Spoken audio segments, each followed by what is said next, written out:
Ethan Wells had spent his entire life building an empire. At 54, he was a billionaire several times over, his name synonymous with power, wealth, and precision. His world was one of polished boardrooms, luxury yachts, private jets, and endless influence.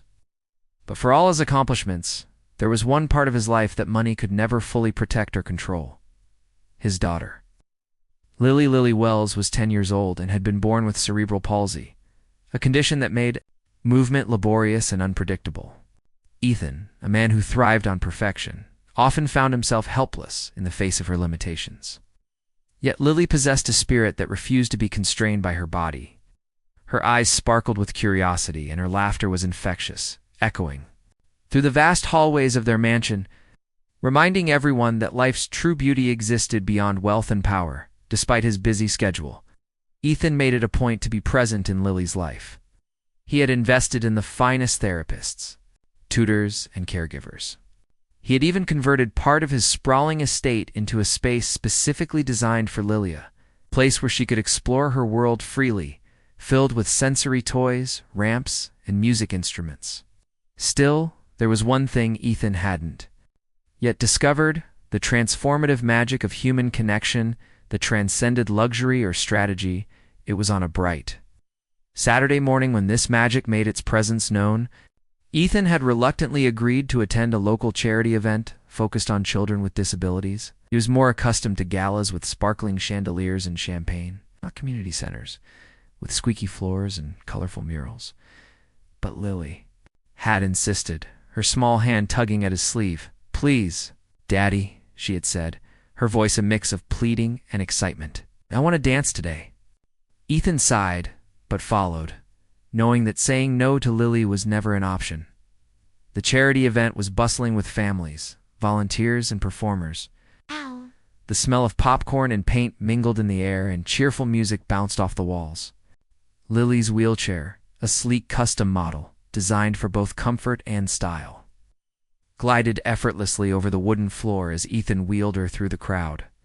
Her eyes were wide, scanning every corner as if she were searching for something magical. It was near the center of the hall that Ethan first noticed her, a young black girl, perhaps 12 or 13, with an energy that seemed to light up the entire room. She was dancing not in a formal, rehearsed way, but with a freedom and rhythm that made every movement seem alive. Her hair bounced with each step, her sneakers squeaking lightly against the floor, and her smile was radiant. She moved as though the music was part of her very being, a language her body spoke effortlessly. Lily's gaze immediately fixed on her. "Daddy, look," she exclaimed, pointing. "She's amazing." Ethan watched, mildly impressed. He was no stranger to talent. He had seen performances by professional dancers and musicians. But something about this girl's presence struck a chord in him that he couldn't place. There was authenticity in her movements, raw joy that seemed untouched by the world's expectations. Before he could comment, Lily's assistant, a kind woman named Marisol, leaned in and whispered, "She loves to dance with everyone." Maybe she danced with Lily too? Ethan felt a pang of hesitation. Lily's body was fragile, her movements limited by her condition. Would it be safe for her to join in? But Lily's eyes were already sparkling with hope. "Go on, Lily," he said softly. "Ask her." With a shy yet determined smile, Lily extended her hand, and the young girl approached. Ethan's heart tensed as the girl knelt slightly to meet Lily at eye level. There was no hesitation in her gesture, no judgment, only warmth. "Hi," she said, her voice gentle but confident. "Do you want to dance with me?" Lily nodded eagerly, her small hands clutching the wheels of her chair. The girl took her time, adjusting her movements so that Lily could follow along. And then something remarkable happened. The music shifted to a slower, more melodic tune, and the girl began guiding Lily's hands, arms, and even feet in a simple, graceful rhythm. She matched Lily's pace perfectly, improvising with a sensitivity that suggested not just talent but deep empathy.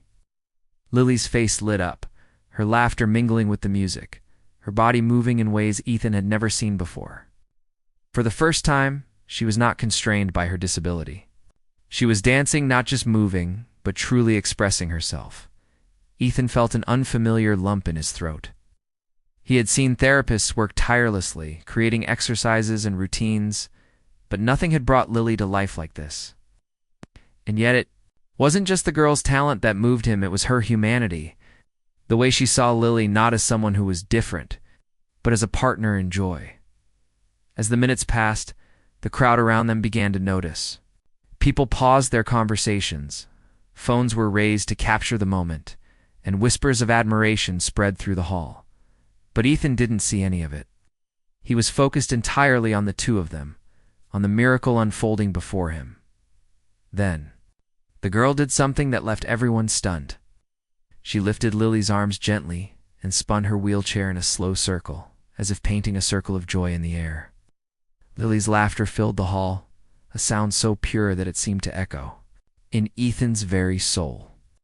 The girl's eyes met Ethan's, and in that brief glance, saw a profound understanding. She recognized not just the challenges, but the boundless potential within Lily. When the song ended, the crowd erupted in applause. Lily, breathless and exhilarated, leaned forward and hugged the girl as best as she could from her wheelchair. "Thank you," she whispered. The girl smiled and simply said, "Anytime. I'm Maya." Ethan felt a wave of gratitude he couldn't put into words. He stood there, watching as Maya and Lily continued to interact, the bond forming naturally. Effortlessly, it was more than a dance. It was a bridge between two worlds, one of privilege and one of raw, untamed talent, yet connected by the simplest and most profound human emotion, joy. Over the next few weeks, Ethan couldn't stop thinking about Maya. He had seen many young performers, but none had moved him like she had. He made a decision that surprised even him. He wanted to give Maya opportunities he knew she might never otherwise receive. But he hesitated, unsure how to approach a young girl from a modest neighborhood without overstepping or seeming patronizing. Fate, it seemed, had its own plan. One afternoon, Lily insisted on returning to the community center. "Please, Daddy," she said.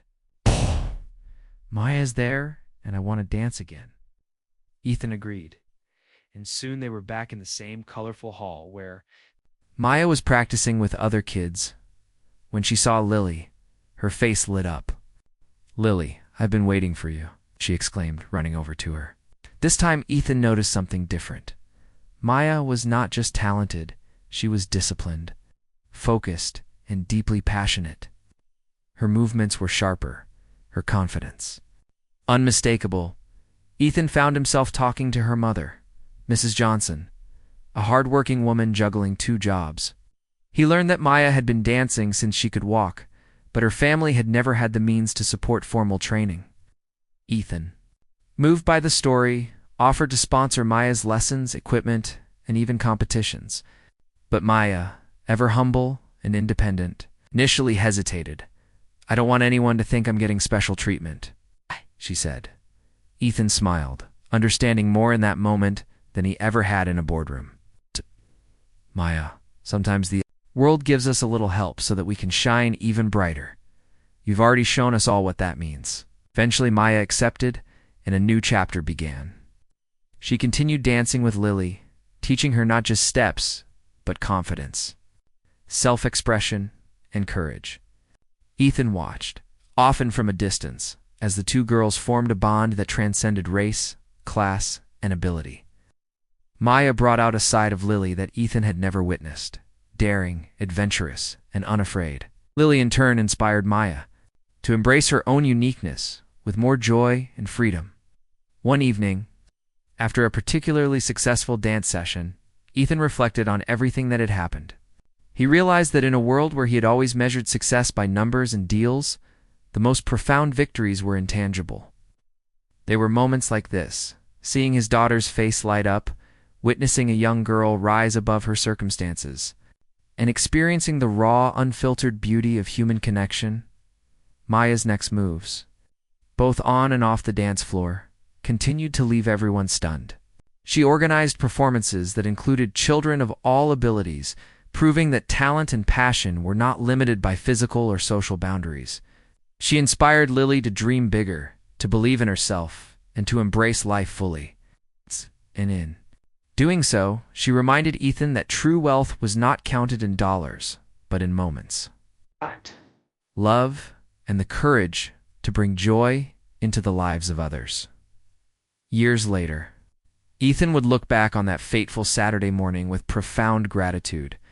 It was the day he realized that while he could provide almost anything for his daughter, it was people like Maya people who moved with heart, compassion, and authenticity who truly changed lives. And in that realization, he discovered the greatest wealth of all: connection, empathy, and the astonishing power of one courageous, spirited girl who dared to dance,